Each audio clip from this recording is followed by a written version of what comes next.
Hello, Wid fam. This is Leo with One Happy Widow. Uh, I'm gonna try to turn this light on and just see if it does anything. Is it better or worse? I don't know. I turn it down a little bit. Okay, I think that's all right. Also, I've done a little bit of changes on my microphone, so if there's problems with the sound, let me know so that I'll know whether I need to fix it or not. I think I had it set really low and it was not picking up, but if it's too loud or something like that, then I can't tell. So you guys will have to tell me. All right. Anyway, thanks for joining. And today we are getting ready to take it into the holidays. So that's what we're going to be talking about today. Um, I'll give you a quick recap. Is that Jonice? I can always count on her. You're the first person in today chatting. All right. So I'll give you a little update and recap of what's going on. Just because some people like to follow the drama in my crazy soap opera life, but I don't want it to be. I don't want this every 2 weeks to just be here's the drama of my life because that doesn't help you guys, except maybe to make you feel like okay, so my life's not I'm not the only one with a crazy life, or, at least mine's not as crazy as hers or whatever. I don't really want that to be what the purpose of this is every 2 weeks, but I do know that a lot of the same people do check in and they kind of want to know how things are going. So I do a quick recap, but I do want to talk today about the topic of how to survive the holidays, as a widow, because I'm sure that I've done some of these topics before, but, I did it last year, and I don't even think I think I started my channel in January the year before that, so I guess last Christmas would have been, like, the only holidays that I would have talked about it, and I know we've had several new members since then and several newly widowed people to join us since then, and so they might not have seen some of that stuff from before, and, I have another year under my belt, so I've got some other insights and I've maybe heard from a few other people. And just sometimes you can talk about a topic on one day and then you can talk about it another week or two later from a different place in your life and you might see things a little differently. So, we're going to talk about it because I've heard a lot of topics, a lot of people come up saying, "Yep, the holidays are here. The holidays are coming. How do we make it? How do I get through? What do you guys do?" And so I knew it was something that I needed to talk about and address today. So remember, I don't have all the answers because, sometimes I feel like my life is a dumpster fire, especially in the last few months. But all I can do is tell you what goes through my mind, what I've heard other people struggle with, what things have helped people, what has helped me. I do have the benefit of having another widower in the house with me, and so I can get feedback from him as well. And so, which is what I did today. And all I do is just try to share with you, hey, you might be thinking this, you might be feeling this. Here are some things that I've tried. Here are some things that other people have tried. Here are some things that definitely did not work. And you can pick, at least you give some ideas of what other people have gone through and how they've dealt with it. And if nothing else, it'll let you know that you're not alone. Okay, because there are people that are on this chat right now. There are people that are on our Facebook group. There are people who watch the YouTube videos and comment, that they're going through the same kinds of struggles that you are. And so at least it will let you know that you're not alone, that if you don't have any other family around you, close by, or whatever, no matter what, you have family with us. Like we are the Wid fam. We are a family of widowed people, and we are sharing this grief, and we know what it's like to struggle. We might all struggle in different ways, and some people have it worse than others, and some people are fresher in their grief than others, and we're all kind of doing it our own way, but we're all walking in the same, on that same path. We're walking in each other's shoes.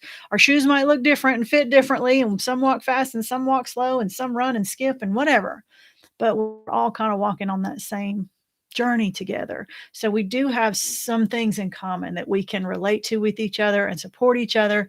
It's a lot easier to get support from somebody who's been through what you're going through.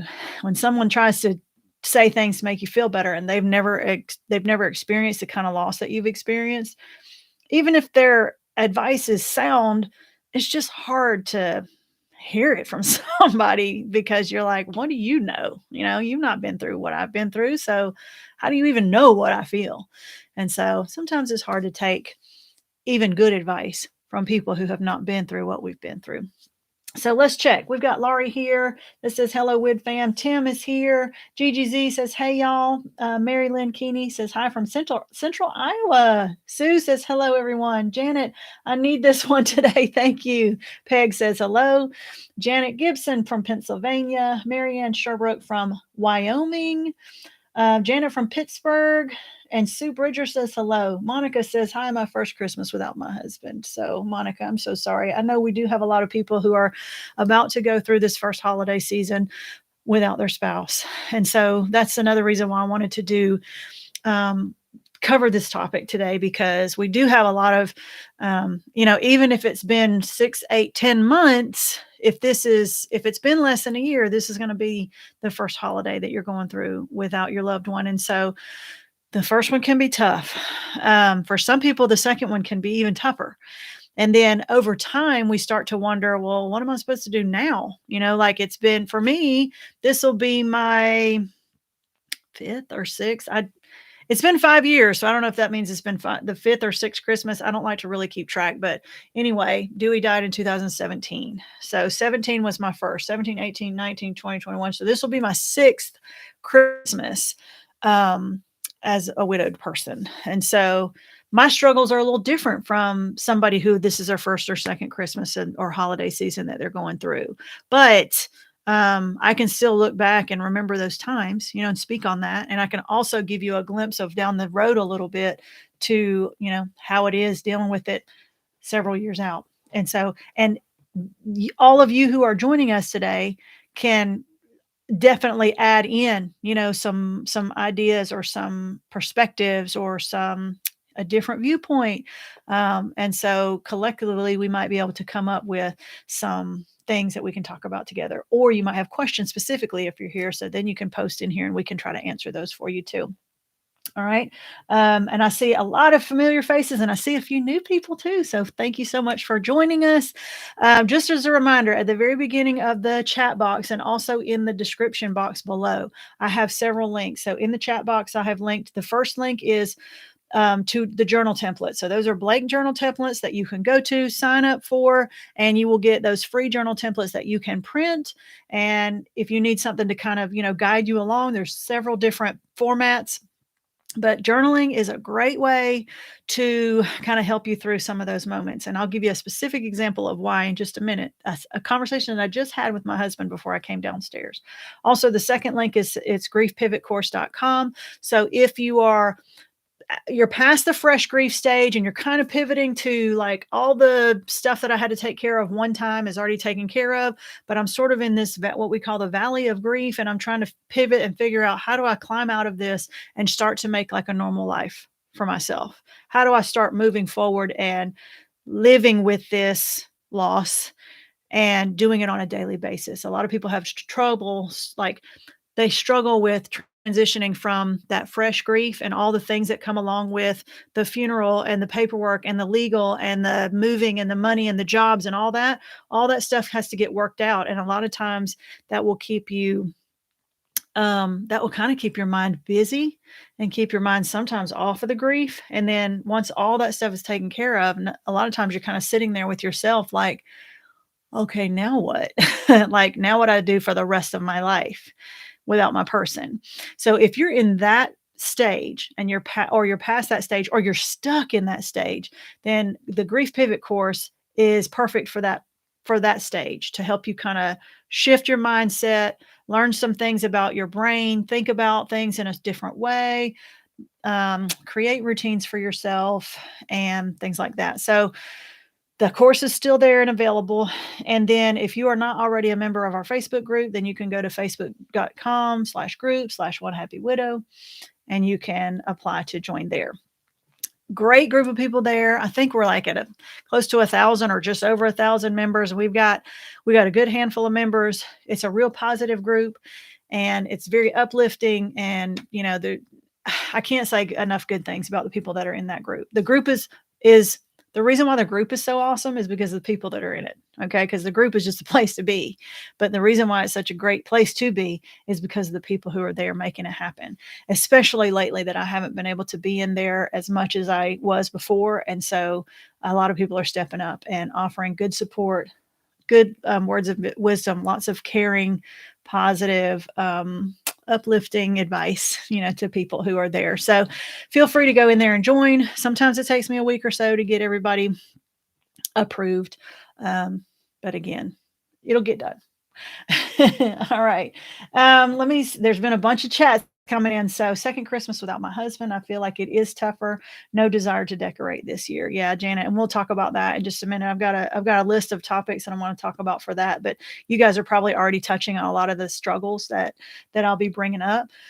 Um, so Laurie said, this is my second Christmas without my husband. Last year I was still numb. This year is harder. So, and we'll discuss the reason why a lot of times the second Christmas is a little tougher than the first one, and why that happens and how that works. Um, Becky says, my first Christmas without my husband. Glad to find you guys. Tim says, first for me, and also no New Year's kiss will be tough. Karen says, first Christmas without my husband. Jonice says, Laurie Archer, me too. The first one I was numb and just on automatic pilot. Now it's different. Maggie says, this is the first Christmas. Anxious to get some tips. Janet says, the realization he is not ever coming back is hitting me. Jonice says, the best group. I agree. It is the best group because it's got the best people in it. So I'll just give you a quick recap, and I am glad that I'm here today. Let's just say that. So you guys know, if you've been following me at all, that since August started, July, actually, the end of July, when I started my new teaching job, and it was really tough for me. And some of the reasons why it was so tough in the beginning was, number one, I had been sedentary for like 6 months. And so I wasn't used to walking around a lot. And I was getting 10 or 12,000 steps a day on my new job. My body was hurting, and I was not used to all that. I'm finally getting past that. So my body doesn't hurt quite as much as it did. So, okay. Also, when I went into the job, I thought I was going to be co-teaching, which means I'm the second teacher in the classroom, and the teacher is there with the lesson plans and doing the lessons, and I'm there providing the support, working with behaviors, keeping people on task, helping people who don't understand, things like that. I was in the support role. That's what the co-teacher does. And I was told that when I got the job, but that was not how it turned out. So I had two classes that I actually have to teach myself, which means lesson plans, which means a lot more time spent outside of the classroom. And also, I went from a county that, the biggest issues that I had were probably some learning disabilities and some autism, to an environment in a different county where some of the biggest issues for my students are emotional behavior disorders, and lots of anger, lots of angst, lots of violence, and lots of cussing, and lots of disrespect. And it's just it's a different mindset. So I've had to really whip those kids into shape. Not literally, but had to give them really strict routines and really get their behaviors like in line. That part has gotten a lot easier because I'm real strict with them. I give them a lot of structure, a lot of routine, which is tough to do at first because they balk, but they finally are starting to be comfortable in that place. They feel safe in my room. They know what to expect because we do a lot of the same things every day. That's getting easier too. So it's really not the students. The first week or two of school, I was coming home every day crying because the students were trying my life. Okay. I had not dealt with the students with these kind of behaviors before, and really, really severe learning disabilities that, like, I did not know if I could overcome them. So I've made a lot of adjustments. And it has gotten a lot better. But then we had a change where I had to take on a different class. I had to take on more responsibility. So I went on extended day, which means I don't get a planning period. And so I'm working all day. I'm teaching all day. I'm teaching 2 co-taught and 2 resource. I plan after school. So I get to school at 6:45. I leave school about 6. And I'm going the whole time. The only time I stop is to eat 25-minute lunch and maybe like 2 seconds to pee, and that's it. So that is like, my plate is right here, and like they keep just adding to the plate. Okay. And so I finally thought, okay, this is hard, but I'm managing the students, I'm managing, my schedule, I'm managing my physical part. I can walk a mile and a million miles and it doesn't bother me anymore. I've gained a lot of weight because I haven't really focused on my health and my eating because I'm a stress eater. A lot of you might be stress eaters. You might be dealing with that with grief too. And so I've gained some weight that weighs heavy on your body, makes you uncomfortable, things like that. But this past week, one of the co-teachers that I teach with, um, I can't say too much. Let's just say he is no longer coming to school. Okay. I don't know if he quit. I don't know if he was fired. I don't know if it's just for the semester. I don't know if he's coming back next semester. They don't tell me these things. All I know is that I walked in on Monday morning and they're like, oh, by the way, you're going to be teaching that class from now on and indefinitely. We don't know how long, but get ready. And so this was a class that I was the support teacher in. And so now I'm in there by myself teaching the class, doing the lesson plans, grading the papers. So my job load just increased by 25%, no extra pay. And, I was already spinning 29 plates and feeling like as soon as one plate dropped, that like they're all going to start dropping. And they just gave me 7 more plates to spin. And so this past week was a doozy emotionally, mentally. Now I'm staying to work until about 7 o'clock. I mean, just to get, just to stay like one day ahead of the lessons and the grades and all the stuff. Um, so it has been, I'm struggling, guys. Like, and it's not really as much emotionally anymore because I'm just over the emotional part. I'm like, okay, whatever. It is what it is. Like, yeah, I'm emotionally overwhelmed, but I've almost got used to it. I hate to say that, but it's almost just like, okay, this is what it is. But like, it's the physical, like the number of hours that I'm working, that I don't spend time with my kids, that I don't spend time with my husband, that I can't even grieve anymore because I don't have time. So it's just been like, okay, I got 2 more weeks and then 2 days. I got 2 full weeks and 2 days. And then the semester is over. I'll get a new set of classes. Hopefully next semester when January starts, I won't have that extra class. I only signed up for that extra class for 1 semester. So I'm hoping that next semester I will only have 3 classes, 1 planning. I won't have to take over that other class that I had to pick up when the other teacher left. I'm hoping it gets a little better. Like I'll have some room to breathe.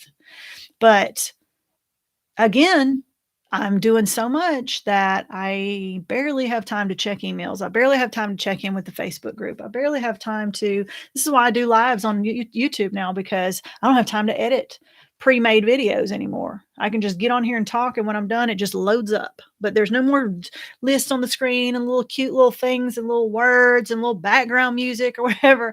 I don't have time to do that. And I feel like hopefully you're here for the message and not necessarily all the cute digital editing stuff, right? So this is what I got for you. Okay. This is what I'm dealing with. I am not going to quit this, and I'm not, like, every 2 weeks is all I got, but every 2 weeks is what I'm going to give you. Like that's my line drawn in the sand. I will not go any less than that. I will keep the every 2 weeks, and then hopefully next semester and on, I will go back to once a week and maybe be able to do some better, editing videos or some, list videos or whatever. We'll see. All right. So, let's see. Couple of things coming up.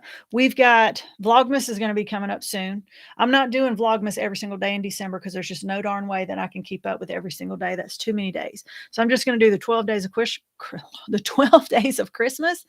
And so I think the 12 days of Christmas leading up to the 25th, I think is the 14th, I think is what it is. But anyway, I will do 12 days in a row of either pre-made videos or live videos, and I'll probably do a lot of live videos. And so whatever we happen to be doing, it'll probably be about 6 o'clock every day. So whatever I happen to be doing at 6 o'clock, you'll just be coming along with me. We'll be doing tree stuff, and we'll be doing burning boxes stuff, and we'll be playing with the dog stuff, and we'll be going to see Christmas light stuff. We'll be wrapping gifts and decorating the tree. And big secret, we're going to see the donkeys tomorrow. So my husband does not know about the donkeys. He knows we went and picked them out and put the deposit down, but he thinks that, as time went by, we just nixed the idea, but I kept the idea, so we're getting the donkeys, but we're not gonna get them until I think February or March, so they're gonna be his birthday present, but he doesn't know. So tomorrow, I probably will film tomorrow and then use that as my first day of, Vlogmas on the 14th and post. We're gonna go see the babies. They're 2 months old, and, they're just little cute little they're probably like 30 pounds or something, and 2 little girls, white and spotted, and so we're going to see our baby donkeys, and, just gonna visit them tomorrow. So, anyway, which means I'm taking off from work, and they're just gonna have to figure out what to do without me. I don't know what else to say. I need it, and that's what I'm gonna do. So, we're doing that. Like I said, we're gonna do Vlogmas. I tried it last year. I think I got most of the days in, but it was tough. But it's just a challenge that I wanna try to do. I wanna try to kinda plus, I think that there's a new group of people that were not with us last year that maybe will need that, um, hand holding through the holidays. So it's gonna be Vlogmas, but it's gonna be like we'll all get through the holidays together, okay? And then it's gonna end on Christmas night. So, and if you wanna join in on that day during the time when it's live, then great, and if not, then you can just see it when it posts later. Um, so I think that is about it. You guys know my daughter just recently got married. Now she's got baby fever. So, every other day she's thinking that she's pregnant. And then the other night I had a dream that I was holding a baby that was trying to nurse. And I kept thinking, am I supposed to feed this baby? It was so weird because I didn't remember having the baby, but I'm thinking, I think I'm supposed to breastfeed this baby because he kept trying to eat. And then my husband was like, is that baby hungry? You better get Braylon so she'd come over and feed him. And that's how I knew in the dream that the baby was hers. And so I texted her about that and she was like, oh my God. And she texted me back. She was like, yeah, I had a dream last night that I was pregnant. So I'm sure by this time next Christmas, I'll probably be a grandmom again. And so it is what it is. She's married now. So whew, you can go through that with me too. Okay. I think that's about all of the updates for everything that is going on that I can share with you. So I was making my little list earlier today because I knew I wanted to do the surviving the holidays as a widow. And I was trying to make a list. And then I was like, I'm going to ask JP because he's a widower. And I'm going to ask him, you got any tips, on how to survive the holidays as a widower? And the funny thing is, his wife passed away in April, and then we met in June, and we were married by November. So his first Thanksgiving and Christmas, he was already remarried. Um, and so talk about like a lot of changes and transitions in that first year. We know it all happened fast and we've already been through all that stuff. But so he was like, you know what? I really don't know. And so I started asking him stuff. This is a little bit of an interesting story. So, and it kind of relates to the surviving the holidays, but it's a little bit of a unique story to him. So we've always made fun of him as long as I've known him because he's always like, I don't want to see the lights. I don't want to decorate the tree. I don't want to do he's the Scrooge. Okay. He's the bah humbug man. And he's always been negative about Christmas. And so I was like, man, which is weird because he's a very devout Christian man. And you would think that celebrating Jesus's birthday would be like a huge thing for him. It would give him a lot of joy and excitement. And then I thought, well, maybe he doesn't like the commercialization of it. Maybe he just doesn't like how secular it has become. I don't know. I never really asked him. I just figured he was a Scrooge when it came to Christmas. I just figured that was just his thing and he always was. So I mentioned something to him this time and I was like, well, something about surviving the holidays. And I said, well, I know you don't really care for the holidays too much, like you're the Scrooge or whatever. And I said, have you always been that way? Like, why do you think you are that way? He was like, oh no, I haven't always been that way. And I was like, oh, really? And because like me and my kids, we do some stuff and we do a lot of stuff and we still do a lot of stuff. And in the last few years, he just a lot of times chooses not to do the stuff with us. And then later on, he'll feel like he'll act like he got his feelings hurt a little bit or like, well, y'all just left me out or I feel left out. And I'm like, but we ask you to go. and you said no. So and so on the one hand, I felt like maybe it's because it was our traditions that we were kinda, you know, carrying forward, and he felt left out because they were not his traditions. And then, and then I thought, well, maybe we need to come up with some new traditions ourselves. But he just seemed so negative about it. So anyway, we got into this conversation about an hour ago, and he said, "Yeah, really, I wasn't negative like this until, until Crystal died." And I was like, "Well, great. So that means like you didn't hate the holidays until you met me?" I'm like trying to, get all this straight. He was like, "No, no, no, no, no, no, no, no." He said, "Actually," then he starts thinking back and he said, "Actually, the last Christmas before Crystal died," he said, "we didn't even celebrate Christmas because she was in the hospital." And he said, we were all like so focused on her, hoping that she would get better and pull through and all this stuff that he said, I just, was so upset that I didn't even buy a tree and we didn't even buy any presents and we didn't make dinner. Like they did not celebrate Christmas that year at all. And I was like, oh, well, that's probably, something that triggered. And then he was like, well, as a matter of fact, the year before that, we didn't really do anything either. Oh, and as a matter of fact, the year before that, we didn't do anything either. And so I said, oh, and so I said, so he said, number one, either she was for all those 3 Christmases before she died, he said she was either in the hospital or he was so afraid of her. She was dealing with addiction. Okay. So, and I'm not trying to say bad things or whatever. And I have permission to share some of the information, but she was an addict.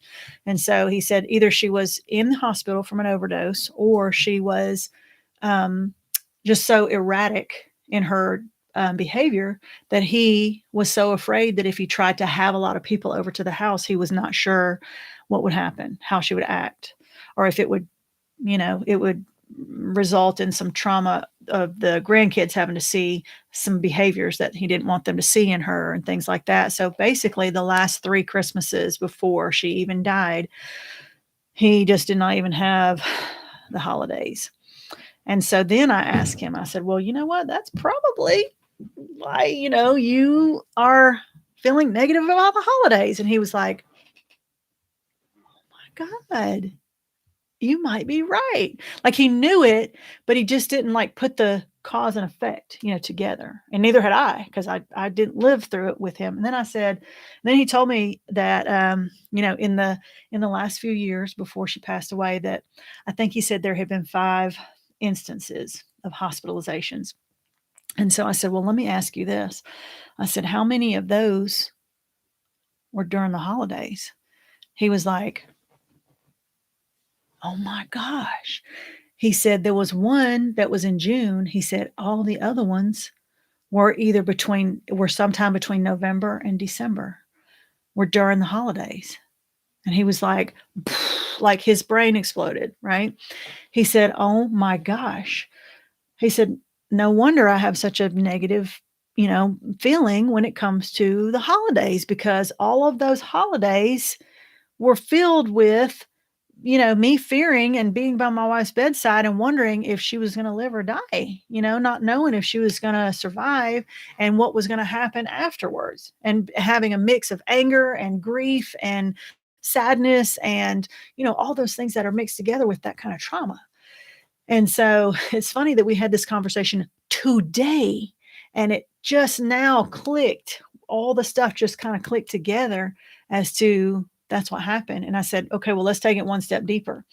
I said, do you think maybe that the reason why those times happened was because of her anticipating the holidays and feeling like she didn't want to face things, or the anxiety of things coming up and knowing that family was going to come over and maybe her not wanting to have her grandchildren see her in a certain way, or like maybe the trauma of or the anxiety of the upcoming holiday was what kind of drove her over a certain point. And he was like, oh my God. She said, "I did not know her when she was alive." So I was just asking if he thought that was a correlation, and he was like, "You know what? I bet it was." And so we kinda came to a realization that the reason why he doesn't even enjoy the holidays anymore is because he ties it together with trauma from his marriage, and from his wife's illness and all the things that he had gone through with his kids and his grandkids and all that stuff. And so I don't know if that's going to help, but it might. So then I told him, I said, "Okay, you got a homework assignment." He's like, "Yeah, okay, teacher."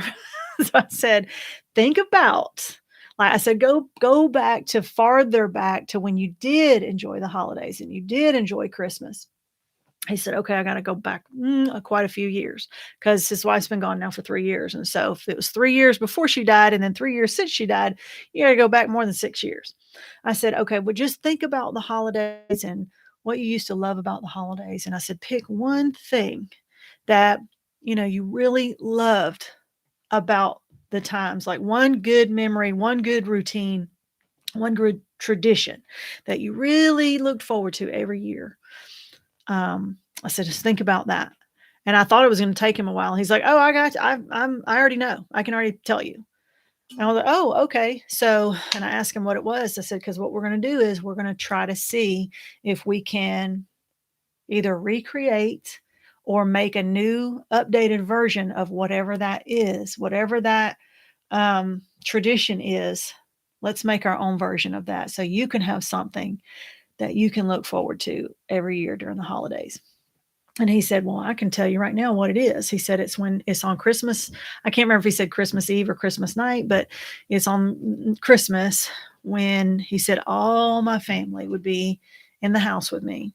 And he has 12 grandkids. So he said all my kids and grandkids would be in the house with me. And we would eat, and Crystal would make a big dinner. She'd be bebopping around the kitchen making a dinner, and it would ever all the smells of the Christmas meal and all the grandkids running around. He said, and we would all sit down at one time, and all my grandbabies would get to take one gift, pick one gift, and unwrap one gift that I bought them. He said, "Because I don't care about getting stuff for Christmas." He said, "My joy comes from giving, to others." And so, and he said, it would just leave me beaming. And so he would get to see all his grandkids open up a gift that he had bought for them and get to watch them and the looks on their faces. You know how all that goes. And I said, "Okay." So I said, "So we're going to do the closest thing that we can do to that," which we already kind of was doing, but we weren't making it a point to try to get as many of our family in the house at one time as we could, because we've had some y'all who followed along with me. We've had some. We're blending a family here, and it is tough. Between the two of us, we got 7 kids and 13 grandkids, and so blending has been a little challenge.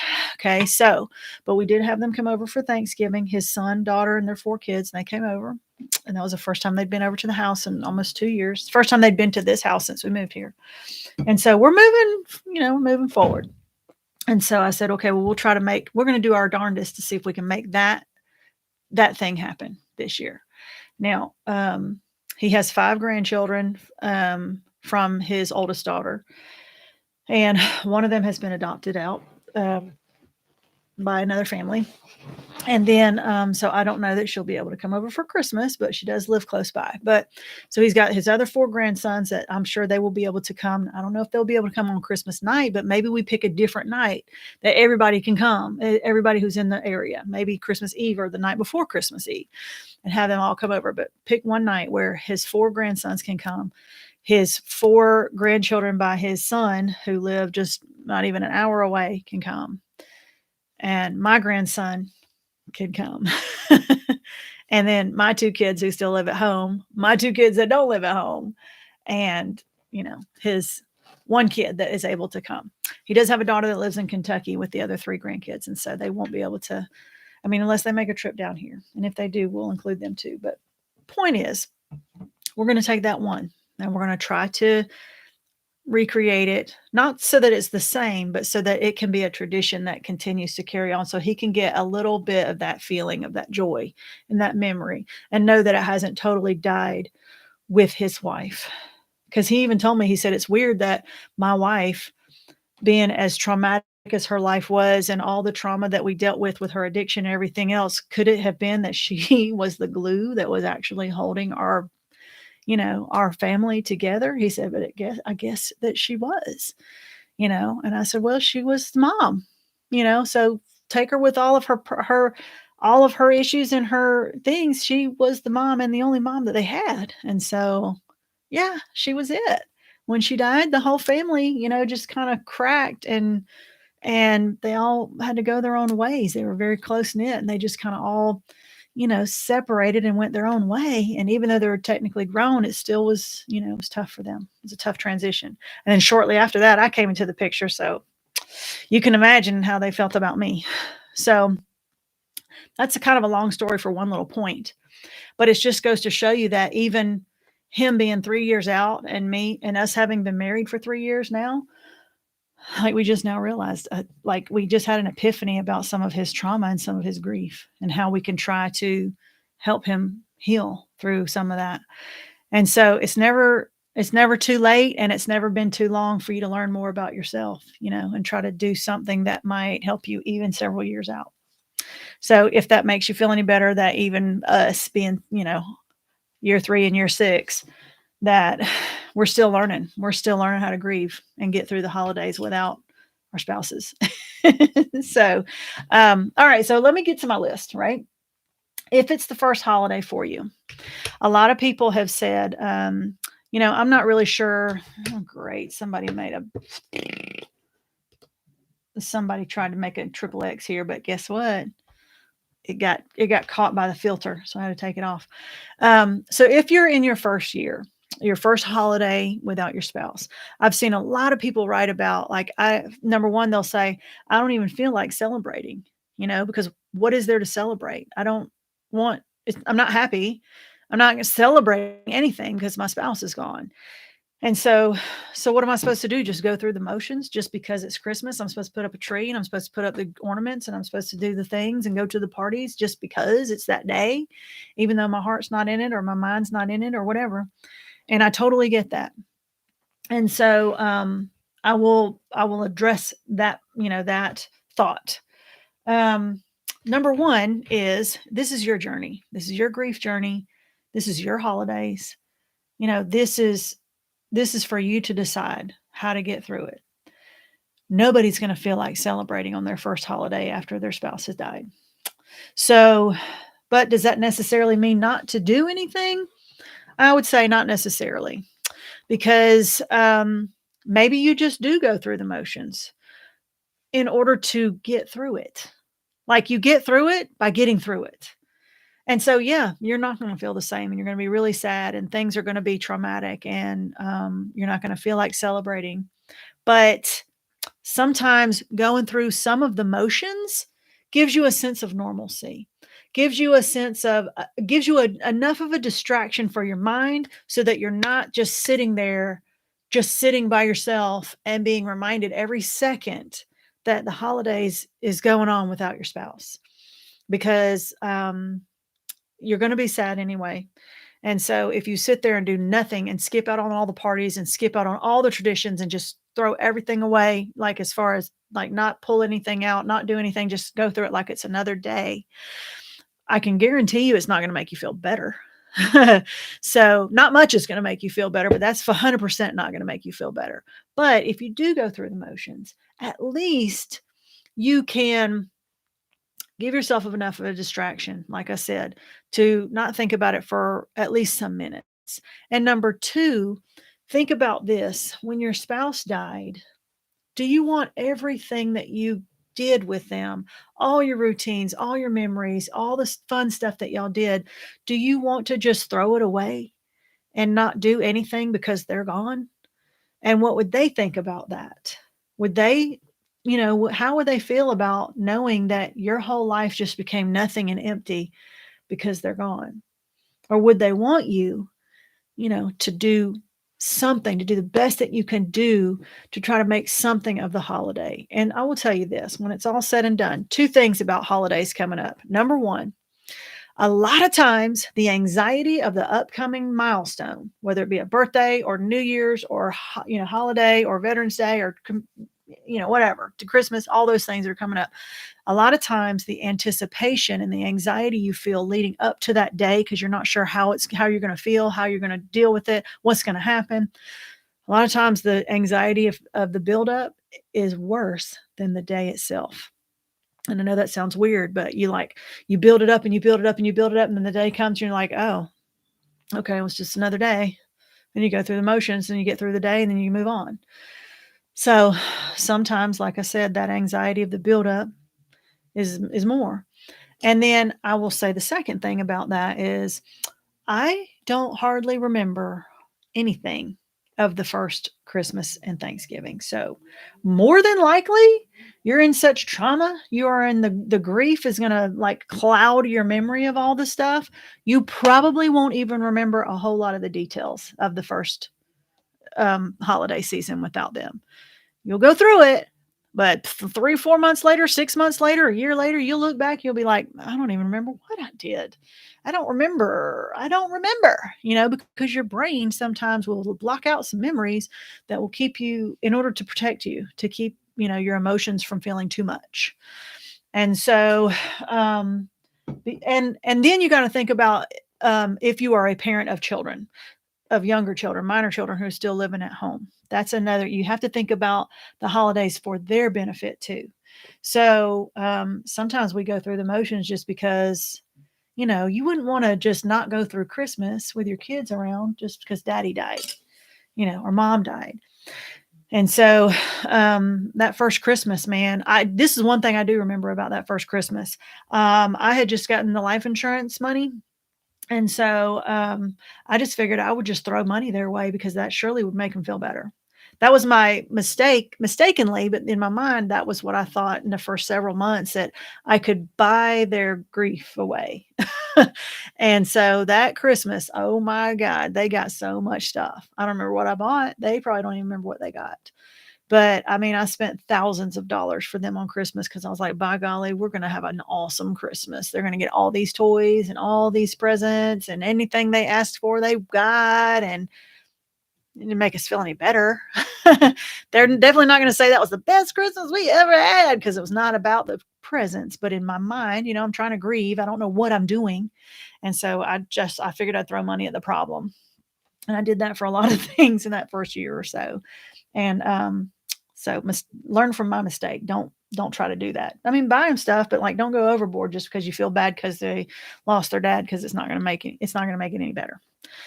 Um, so to sum all of that up, do what makes you feel comfortable. I don't wanna say do what makes you feel happy because we all know how that goes, but do what you can. Okay, that's what I'll say. Do what you can. Don't throw away everything.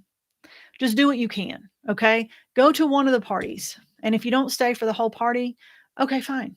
Just show up. And then when you can't take it anymore, then just excuse yourself and go home.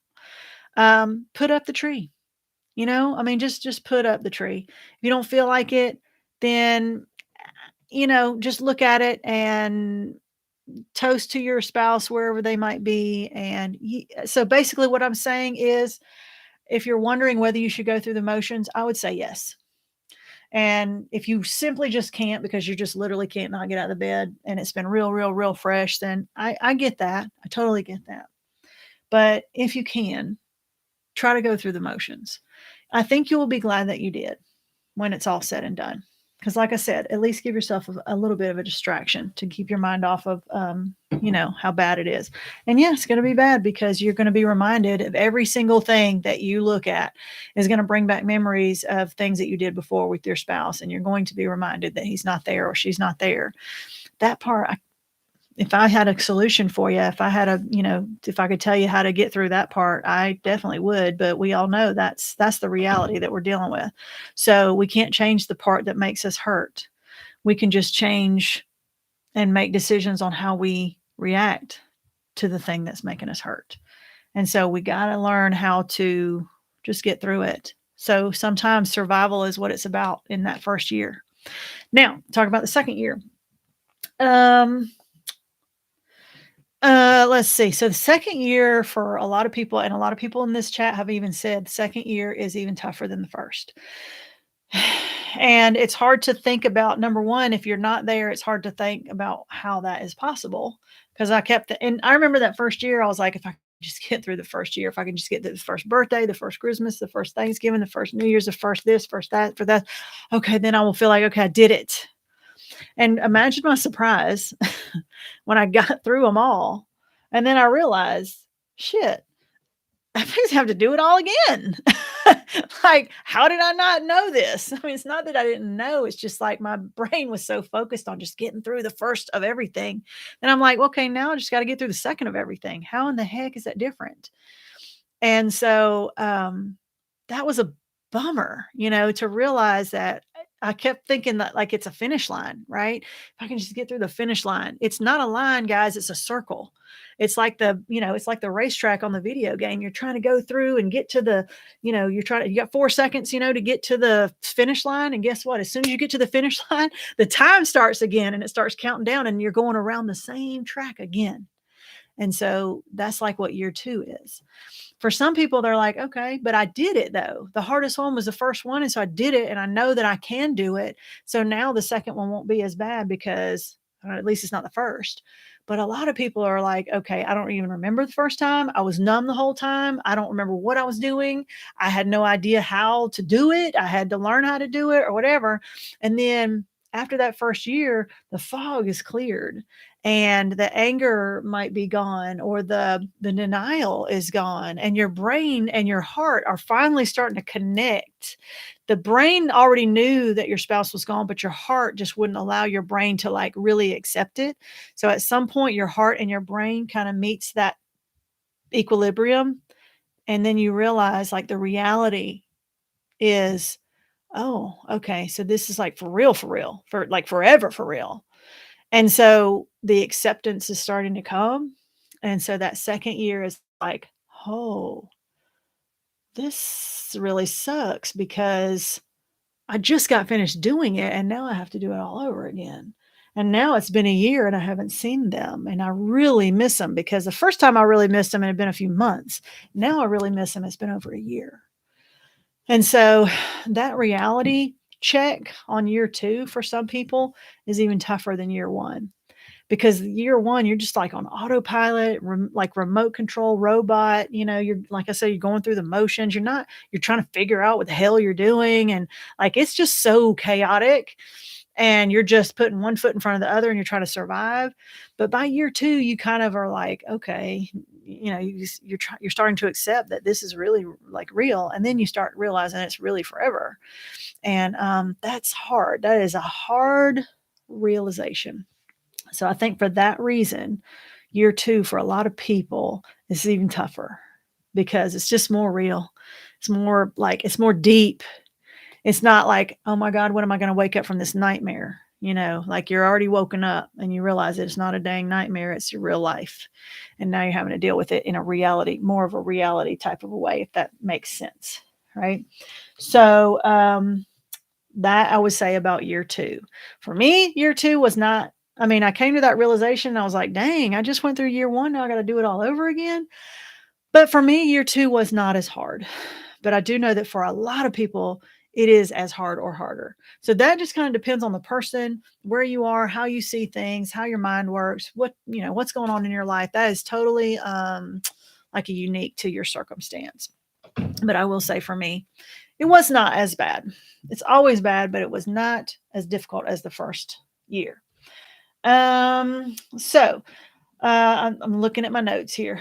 4 year later holidays. So another question is, do I keep the traditions or do I just scrap all the traditions and make new traditions? What do I do about that? And again, a lot of times you're thinking about whether you're by yourself or whether you have children. So my suggestion, or what I did, that helped me the most, was just pick out the traditions that made me happy and made me smile. Kept some of the most important traditions. Some you just can't keep because of where you live or how your dynamics are or whatever. But we kept some of the biggest traditions, and then we got rid of the ones that maybe weren't as set in stone, and then we just decided to make new ones. you have to make new ones because you have new holidays now without your spouse, and so you have to figure out how to deal with that.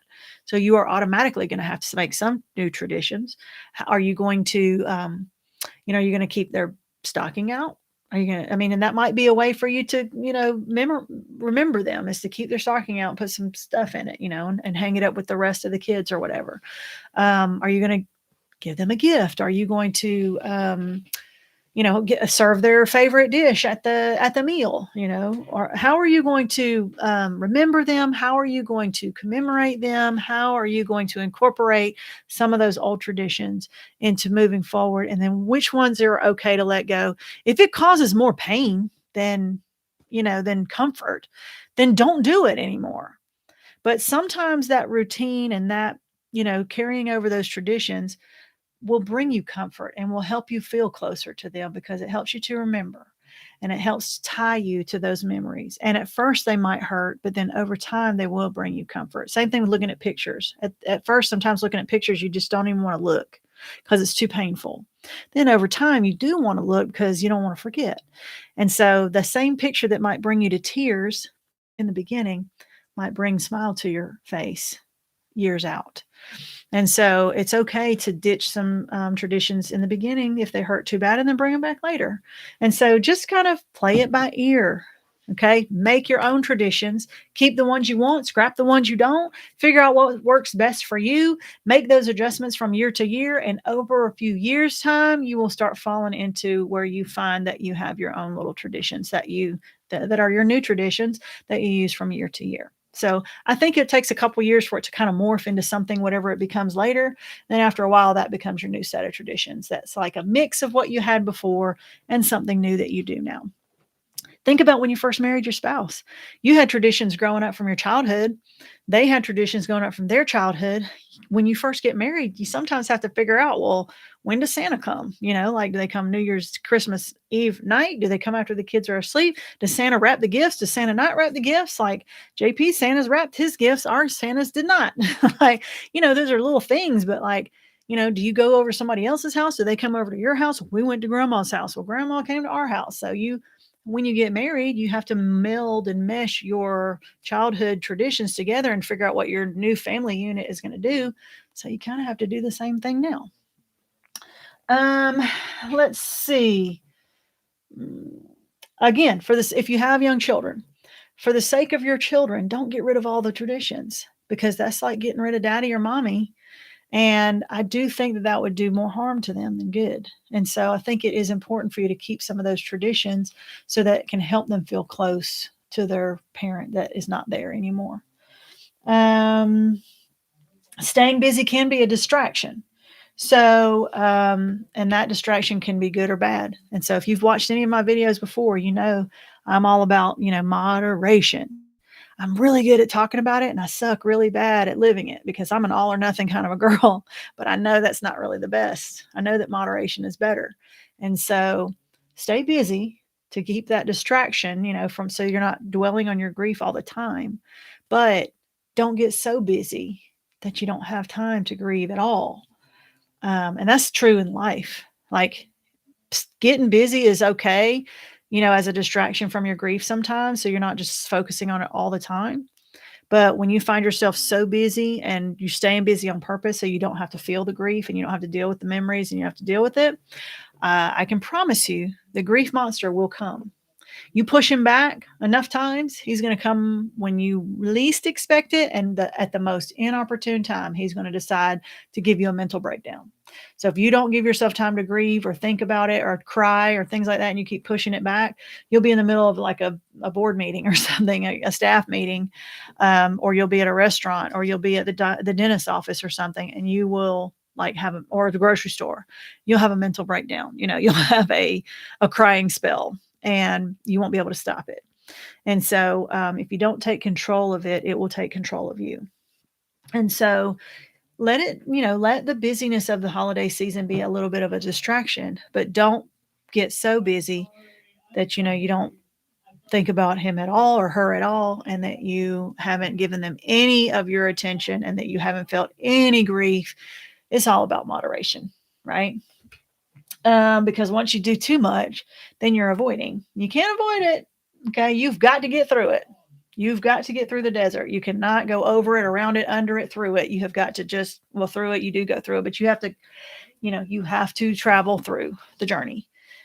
And, you can try to avoid it as much as you can, but you're still going to have to go through it.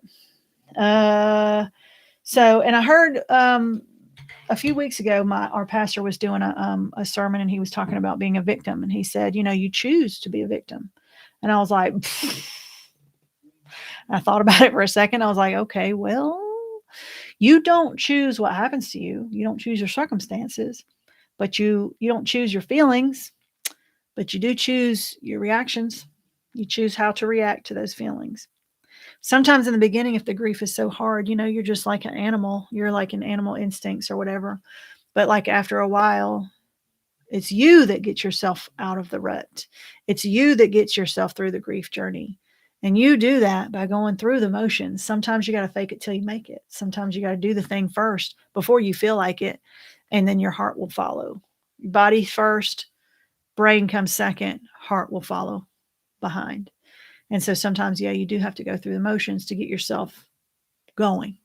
If you wait around until you feel like doing something when you're grieving, you will never do anything. It's just like if you wait until you can afford to have a kid, you'll never have any kids, right? Sometimes you just do it and then you figure out how to make it work after. So grieving is the same way. If you lay in bed and you wait until you feel like getting up and going back to work or being around friends, you'll never get up because you're never going to feel like it. The way that you feel like it is by doing it and realizing that you feel better after. And so it's the same thing with the holidays and going through those motions. Okay. If you don't go through the motions the first time, then you're going to have to go through the motions the second time. At some point, you're going to have to go through the motions. And then, your heart and your mind will kind of follow in line behind. So, it's kind of all in how it's all in how we choose to react to the things that are happening around us. I'm not saying it's easy, but I am saying it is a choice. And sometimes the easy choice is just lay in bed, put our head over put our covers over our head and just not deal with it. But it might make us feel better in that moment, maybe, but it's not going to make the problem go away, and it's not going to help us get any better. So, it's funny. I had my list and I went 1, 2, 3, 6. I don't know what happened there. Number 6 was don't throw money at the problem when we already talked about that. And then, so for number 7 says, it's actually number, I don't know, 4 or 5. But anyway, the point is sometime during the holidays or sometime in your grieving journey, go ahead and give your spouse some time. Give your late spouse some of your time, some of your attention, some of your heart, some of your thoughts. Sit with your spouse and their memory and think about past holidays. And yes, it's going to hurt. And yes, you're probably going to cry. But that doesn't mean it's a bad thing, because the hurt is there. The pain is there. The trauma is there. You got to allow yourself to feel it and process it, because if you hold it in and hold it in and hold it in, it's just, you're going to be like a pressure cooker. And so, it hurts to cry. Like I really don't like to cry because it makes me feel worse. Like, why do I want to cry? I don't want to cry. Crying means I'm really, really sad. But, sometimes, like the pressure cooker, you got to let the pressure off a little bit, and you need to feel the pain, because you're not going to heal from it if you don't allow yourself to feel it. Because if you're not feeling it, it means you're ignoring it, and doesn't mean it's going away. It just means it's growing back in the background. It is going to, you don't take control of the grief's going to take control of you. And so it is much better for you to grieve on your terms than to grieve on grief's terms, because grief does not care when it's convenient. Does not care how you feel when it happens, how bad it is, how ugly it is, who is in front of you or whatever. So go ahead and let's decide, allow yourself, like, make an appointment with grief. You know what I mean? Like, make a few minutes and say, I'm going to go to the cemetery. I'm going to go to our favorite spot. I'm going to go to our favorite restaurant. I'm going to sit and look at the picture book, whatever it might be, but spend some quiet time alone with your spouse and the thoughts of them and the memories of them, and try to find and focus on the happy times. Focus on some some times that make you smile, even though I know that's going to hurt the first time you have to go through that, because it's going to be like that hole in your heart is going to be so gaping open and raw and hurt. But that's how you get through it. I'm not saying get over it. That's how you heal. That's how you get through. That's how you go from point A to point B. That it's okay to feel it. You need to feel it, because as time goes by, it will not hurt as bad. It's always going to hurt, but the wound, is going to start to heal over, and it will not be as acute. And you will do more smiling than crying over time. And you're always going to cry sometimes. It's never going to stop because it's always a sad thing. I'm almost crying right now. So, and also remember that you have family or friends out there somewhere, and they need memories of a holiday, and you need to be a part of that because you're still in the world. You're still part of their family. If you think about it from their perspective, they need you so that they can make memories. They can have mom or grandma or sister or daughter or friend or church member or neighbor. Somebody out there needs you to help them make a memory of this holiday season. Don't take that away from them because you're too busy grieving over your loss. If it's the first one, okay, yeah, probably.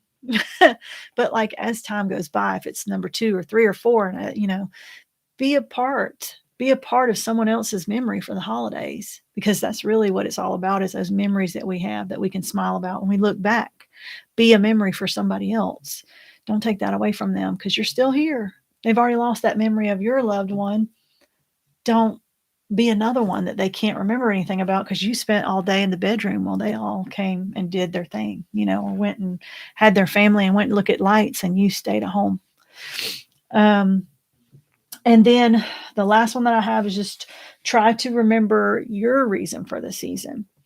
And a lot of people are like, well, I'm not me without them, and I don't have anything without them. Like my life is nothing without them, but that's really not true.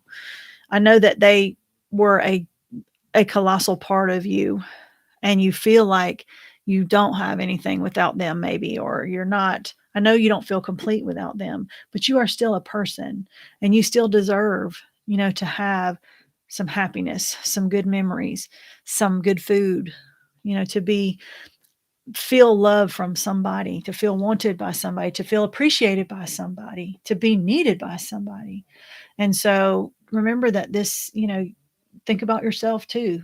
Because if you sit and you remove yourself from everything in the holidays, then you're focusing on the grief and nothing else. And it's not all about that. It is going to take the front seat, especially first time around and probably second time around. But, just remember that it's not what it's all about, and just try to be kind to yourself. Do something nice for yourself. You're a person too, and you deserve happiness. You did not deserve to go through this grief and to lose your person. So don't punish yourself even more than life has already punished you. So be kind to yourself and go get a manicure or pedicure, go eat an ice cream or go get your favorite, go see a movie or go shopping with a friend or, go for a ride and look at the lights by yourself or, just go do something. Go do something for yourself and show yourself some kindness, because we beat ourselves up a lot when we're grieving. I know I do. And it hurts and it's hard. It's hard to show myself grace and compassion, because I feel like that sometimes I feel like, why did I deserve for all this stuff to happen to me? But then, I also realize that I'm responsible for being nice to me. I want everybody else to be nice to me, but I've got to be nice to me too. And if I'm not nice to me, then other people won't want to be either. Like that person who's the woe is me all the time, like the mama, if you know the mama story, she is not nice to herself. She is, she's the woe is me. My whole life is terrible. Everything's terrible. Isn't it terrible? Don't you feel sorry for me? And so, you know, um, misery doesn't really like company, you know? So, unless you're the miserable person and then you want everybody to be miserable with you, but everybody else does not want to join your pity party. And so, and there's a difference between true grief and fresh grief and a pity party. So I realize that there is a difference, but like we do the grieving and we do the thing, but then after a certain amount of time, whatever that time is for you, then we wrap up the pity party, okay? And we be nice to ourselves. We be kind to ourselves, and we tell ourselves we deserve this. We deserve happiness, and I know we can't get happiness from the person that is not with us anymore. So we got to find a way to give ourselves happiness in other ways. And hopefully those are healthy ways. So sometimes happiness is Amazon boxes at my door. And I know that's not always the most um, healthy thing, but I'm working on it. Okay. And I know I've seen chats and chats and chats, and I think I have talked without even hardly taking a breath. And I don't know how long. So I'm going to go way back and see if I can pick out some things from the chat. I've seen a lot of people that is first and second Christmas without, or first and second holidays without. So I thought we were here for grieving supporters. Yes, we definitely are. We are all grieving and we're here to support each other. So let's see, this is my second Christmas without him, but the first one at our home. I'm looking to be somewhere and not home as he passed in January. So, and if that's what helps you, is to be not in the same place so that you don't bring up all those bad memories, then that's okay. It's okay to do something different than you did before. It's okay to be somewhere else if that's what helps to get through it. That's totally okay. Janet says Leo sharing with us helps us all know it's all a lifestyle we all share. That's what I'm trying to do. It's not for everybody. If this is not what you need, then sorry. All I can offer you is what I got. So I get it. It's not for everybody, and that's okay. Some people need to commiserate with others in different ways, and that's okay. Everybody's got it. Everything's not for everybody. I'm totally cool with that. And luckily, once you log in, you're not locked here. You can log right back out, and that's okay too. All right, let's see. Fanny, so true. Love catching up with Leo, so strong. Yeah, I don't know about the strong part, but I think I just do what I got to do. So we are grateful for the time that we can get. Yes, I like I said, I wish I could do more, but I just want everybody to know that I'm never going away, and I pop in as much as I can. And hopefully one day that'll be a little more than it is now. Jay says, Sue, sending you love, do what you can and nothing that you don't want to. Try to focus on self-care and being kind to yourself. Yes, exactly. I love that, that advice. Totally agree. Kay says, absolutely. Jay says, gives a heart. Yay. I'm late, but catching up. Very important topic, says Barbara. Joni says, sounds like a Merry Christmas. Jay says, I can't imagine making all these decisions. So proud of you and all the growth. Appreciate you sharing your journey. How inspiring. Thank you. That's very nice. Sometimes I just feel like I'm just putting one foot in front of the other, and that's about all I can do at this point. Like earlier this week, I was out looking for other jobs. I'm just gonna be honest. And that's hard for me to do because I can't just switch jobs easily as a teacher. But yeah, I went on a job search. I didn't do anything about it, but I was looking. Joni says, so great you had that conversation. Yeah, kind of amazing that we came up with some epiphanies and breakthroughs between us two. And we've been together for over 3 years, so we're still learning about each other. Christmas after Christmas is still Christmas, says Barbara. I agree. Janet says, I think you're sharing your story of your current husband's grief has helped me understand why I'm struggling this year. I need to do old traditions with some changes for me. I think that's a perfect way to move forward.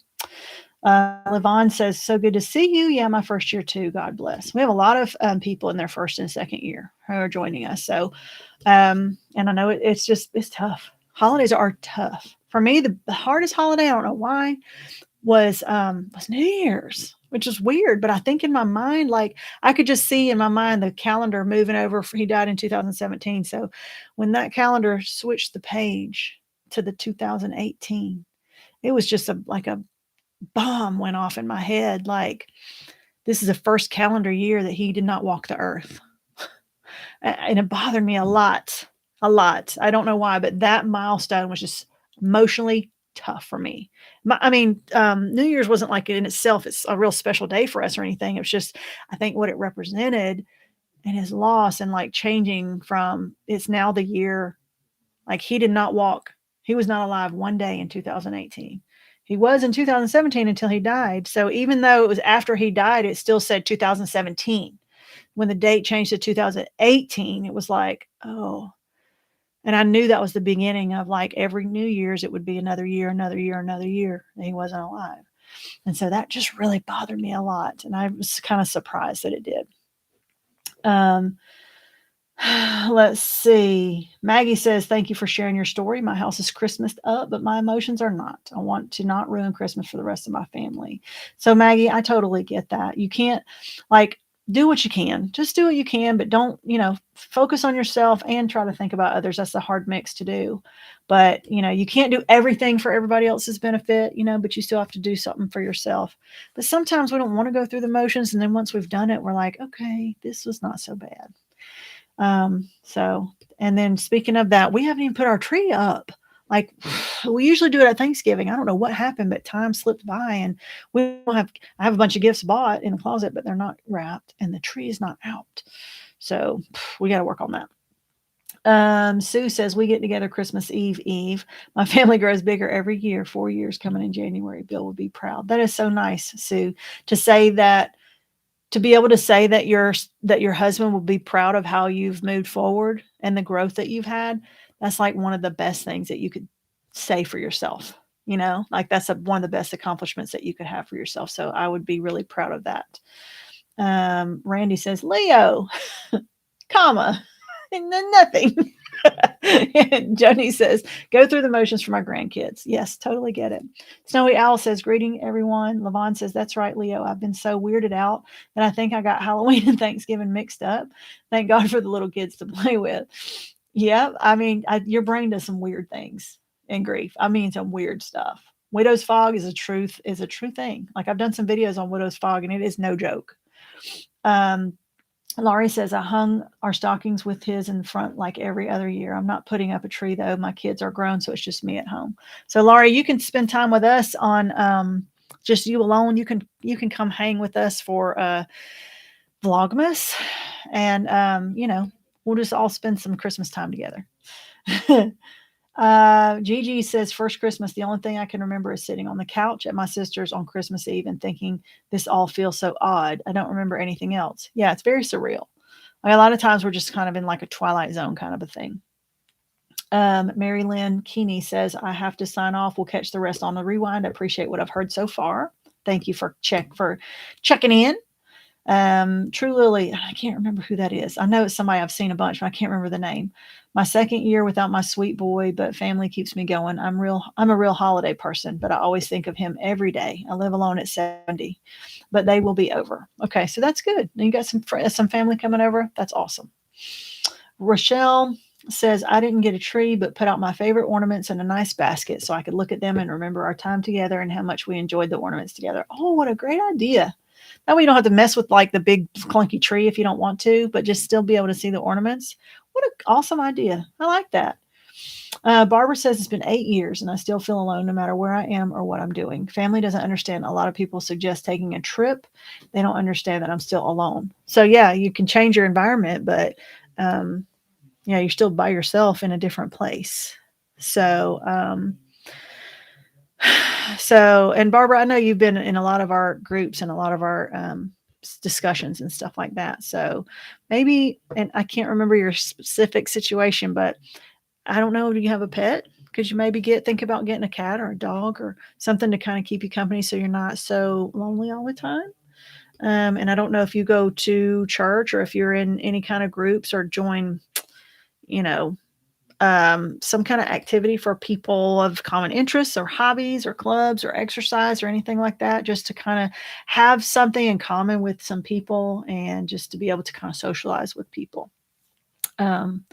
Without remembering like your specific situation, I can't speak to anything like more specific than that.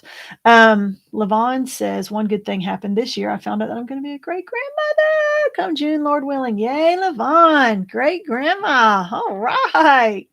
I'm hoping, I hate to say this, but I'm kind of hoping that I become a Mimi again this year.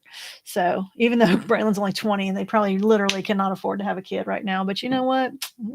Like I said, if we wait around to be able to afford it, we'd never have kids, right? So Laurie says, congratulations, Levon. Fannie Mae says, my first Christmas, I was alone on Christmas morning. There were no gifts. It was such a contrast to all those wonderful Christmas morning memories. I just lost my mom and my brother this year. So Fannie, I'm so sorry. And that's really tough. So sometimes when the situation changes so drastically, we have to go out and change the situation ourselves to something better. And so if Christmas doesn't come to you, then you go to somewhere to do Christmas and find a group, find a place, find something that looks nice. Go to a Christmas lighting in your town square or something like that. Watch the Christmas parade. Somewhere that you can kind of be reminded of the holiday season. Let's see. Levon says, thank you, Laurie. I appreciate it. Sue says, I have my tree up with ornaments collected over 40 years. They hold lots of memories. Excuse me. They all bring me comfort. That's really sweet. I tried that, but I just can't keep track of things over the years. I lose it all. Congrats, Levon. Sue, that's how I feel too, says Marianne. Laurie says, our oldest son and wife had their first baby and named him after my husband, baby Thomas. That's so sweet. It's the circle of life. So, Laurie, are you anywhere close to baby Thomas? Can you see him in person, or are you just having to do pictures? I'm wondering. Or if there's any plans for you to be able to see your grandbaby. Levon says, thank you. Maggie says, my husband's hospice sent me a snowflake ornament with in remembrance tag on it to hang. I think I will get one for each of my children. It can go on a tree or wherever. That's really nice. Hospice is really a good program, I have to say. I didn't really want any of their stuff after Dewey died because I was like, I don't want your stuff. Okay. I don't want your classes. I don't want your shit, because I was so just, but they really did try to reach out and offer support. It's just, I did not want it right then. I did not want to think about hospice because that's where he died. And so it was really raw for me. And now I look back and I realize they were just trying to be kind and supportive, but it's almost like you need that kind of support, like a year after, not a month after. That's a weird thing. That's another topic for another day. Sue says Idaho here. Snowy Owl says second Christmas without my wife. Was thinking of her in church today and thanks some of the ladies for loving and supporting her over the years. That's really sweet. Barbara says you're right. Somebody still needs me in their life. Thank you for reminding me. Awesome. Levon says, love my family here. Much love and prayers to all of you, my friends. That's really sweet. She sends a kiss. Naomi says the first November and December months were extremely hard for me because it's my birthday, Thanksgiving, his heavenly birthday, our wedding anniversary, and Christmas. But his memory is celebrated. Whoa, that is a lot. Yeah, that's a lot of all together. Dewey's birthday is also in November, and it sometimes falls on Thanksgiving. So I get that. We have November, Thanksgiving, his birthday, Christmas, New Year's, Veterans Day. That's rough for me too. And then in June, we have our anniversary, Father's Day, and his death anniversary all in June. So yeah, I get it. They kind of come in clusters, and that's really tough when that happens. Cami from Idaho says 8 months, very sad. So Cami, this will be your first holiday as a widow. So I'm very sorry about that. Let's see. True Lily says, I do believe we are not done yet, and we are still here for a reason or reasons. Earth is a hard school for y'all, but we can make lemonade. Yes, I think that's true. I watch Friends and The Big Bang Theory and laugh like an idiot. Sitcoms and ice cream help a lot. True. Very true. I love watching funny stuff. And ice cream always helps. It helps when you're eating it. It does not help the next day when you cannot fit your pants up. Levon says, I've missed being here, but like you are saying, I don't want to spread my pity party, especially this time of year. Kids are still gone, but I have my mom. Okay, that's good. And your mom obviously needs you. So that's, it's nice to be needed by somebody. First of first again for me, says Peg. Leanne, hello, I'm new here. My husband died on December 31st, 2020. So Leanne, this will be your second Christmas. And you're coming up on your second anniversary. So that's like a cluster, of tough milestones for you. So you just come onto our group or come on here and you'll be in good company. Tim says, debating whether to make the big trip out of state to see my family. Go for it, Tim, if you can. Just go ahead and make a trip out of it. Why not? Unless you just can't make it happen. I would say yes. Gigi says, hello, Leanne. Sue says, I set up the tree, but I didn't put all his Star Trek ornaments that took it over, but I did put Captain Kirk at the top where he would have put it. So that's a good mixture of old and new. Like, keep a little bit and then put the rest of it away. So, okay, I get it. I get it. Louise says, alone in the holiday, grieved some, not fun. Yes, yeah. And that's sometimes, like I said, we got to go out and find our company, because sometimes they don't come and find us after a while. After the first few months, it's kind of like, where is everybody? Because they all go on with their normal life and they sort of forget that we're still here grieving, and that doesn't go away. Barbara says, hi, LOL, Leo, 8 years and still experience retail therapy. Yeah. Janet says, Tim, take the trip. See, I just said it. I traveled to my sister's home for Thanksgiving, very anxious about it, but it was the best thing ever. Thanksgiving this year was on my husband's birthday. He passed on 7/8/21. Louise says, just hi, wish you all good things. And Laurie says, baby Thomas is in Washington. Oh, I'm in Texas. I went up for 2 weeks in October to visit. We FaceTime once a week. Oh, that's really sweet.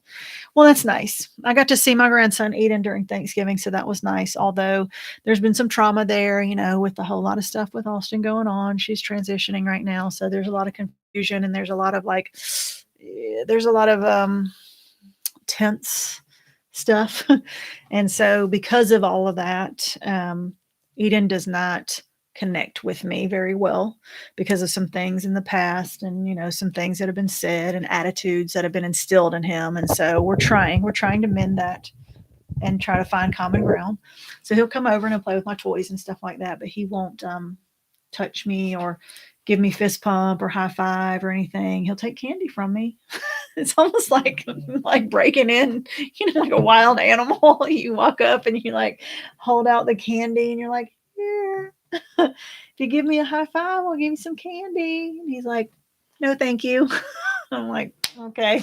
I'm having to be real patient, because if I come on too strong, then I don't want to traumatize him and be like, Mimi, what are you doing? I don't want this. So he's very vocal about his preferences. And so, I just don't want to push him away already, more than I have. So I just basically let him play, and I sit and watch, and I talk to him a little bit, and we interact a little bit, but I don't get kisses and hugs and sit in my lap and any of that stuff. And he's almost 4, so he's going to be too big to do that pretty soon. And so I appreciate the time I get with him, but it's still a little tough. So, all right. My family are so supportive, says Tim. I think I remember, Tim, you saying that your wife's family is still very active in your life. I think sometimes I mix up people in their situations, but and a lot of us are estranged from our in-laws, and then there's just that few that are like, man, they're like my brothers and sisters and parents, and we're just so close, and that is awesome. It just doesn't happen very often. I'm so happy to hear when it does.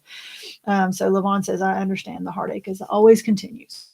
Yes. So hopefully I gave you some tidbits and some just things, nuggets to think about and to realize, and just know that no matter how you grieve, that it's okay. As long as you're not a danger to yourself or others, then, don't do anything destructive. Don't do anything that's going to hurt you. But however else you express your emotions and how you get through things, it's your life. It's your grieving journey. You have to answer to you. And that's pretty much it. So, do what you can, and then don't sweat the small stuff. Do what you can today. And then whatever you can't, put it on the back burner or just let it go. And so do the best you can do. And if you lay your head down at night and you know that you did the best that you could do that day, then that's all you can do. And nobody else can expect anything else from you. And if you have nobody, then just remember that we are here. The WID fam is here. We've got our YouTube channel. We have our Facebook group especially. And we'll be doing some things. Like I said, I'm going to try to I get out of my last day of school is December 20th. So I'll have from the 21st until January 3rd with no school, no work. And I'll be able to do a lot of holiday stuff with the people who are alone and who need some little extra support during the holiday season. So we'll be doing some WID fam stuff for Vlogmas and for on the group and all that kind of stuff. So Oh, I forgot to tell you, I'm doing a book review too. So there's a book review. There's a link to the book in the description. It's called Switch on Your Brain. And it's a, just so you know, it is a faith-based book. So it's the scientist that does all this brain studies and stuff, but she links everything about the stuff that goes on your brain with stuff that it says in the Bible. And it all like matches up, like exactly. And it's not specifically for grieving, but it is about how you can train your brain to heal and to find happiness and to, will yourself to get through hard times and things. So I'm about halfway through the book. When I get all the way done, I'm going to do a book review. And so if you want to do the book review with me and go along with it, then there's a link down below that you can click on there. It'll take you to Amazon. It's an affiliate link. So if you want to buy that book, I think it's like $12 or something like that. It's a soft cover book, but it's very intriguing. It's 14 chapters, so you could easily do one chapter a night and read it in 2 weeks. You could do 2 chapters a night and read it in a week. And so I'm doing one chapter a night. So I'll be done in about a week, and then I will be doing the book review for that. And so I'll probably go onto the Facebook group and remind you guys of that. All right. I got a couple more comments, then I'm going to go ahead and wrap it up. So thank you, Leo and Wood fam. Oh, my wife's family is gone, Tim. I'm so sorry. I got your situation and someone else's situation confused. I'm sorry. Janet says, hello from Australia. Thank you for your videos. I'm 5 months out and having Christmas with my son and his family. Their dad, my first husband, will be there. Interesting. That's an interesting dynamic. Tricky. Yes. So it's probably like summertime for you, right? And you guys get to have summertime for Christmas. Louise says, you are a special person to do what you do, especially with your grieving. Best to you. Thank you, Louise. That's really sweet. Sue says it's good to hear from others and how their journey is going. Thank you, Leo, and everyone. Yes, I like how everybody kind of shares their situation so that we get a little feel for how everybody else is going through too. This Chasing Horse says, this is second Christmas without my husband, but at least this year I'm making and decorating Christmas cookies. Great idea. I like that. Maggie says, thank you, Leo and the Wood fam. I concur. Wood fam, thank you so much for being here. And have you ever read Gary Rowe? I don't know. I have to check it out. I don't think so, but I'll have to look it up. Susan says, this is my second year. I have no memory of the first at all. Still not sure how to do Christmas this time. I'll figure it out soon. Different is what has worked thus far. I concur. So, yeah, I think most of the time, no matter what we do our first Christmas, we probably aren't going to remember it anyway. If you guys who've already been through one Christmas before and you think back last year, if it was your first Christmas, how much do you remember? Much, if any? Comment in the comments below on this if you if you remember anything from your first Christmas. Like, how much do you remember? That's interesting. We need to do a poll about that. All right. We're going to wrap it up. Woo, we're almost an hour and a half. It's a long one. I didn't go to be with my family for Thanksgiving because I couldn't. So, yeah, sometimes this distance is a thing. But first Christmas, I had COVID. Oh, gosh. I'm so glad that mostly is at our rearview mirror in this area anyway. So we had COVID last Christmas, the whole family. So that was nice. All right. Anyway, guys, I'll be figuring out what the plans are for Vlogmas. I'll be planning some cool stuff. I will definitely get some footage of the donkey babies tomorrow. So don't tell my husband. It's a big surprise for him. And we'll be seeing you soon. Take care. Join that group. We'll see you later. See you in 2 weeks. Bye.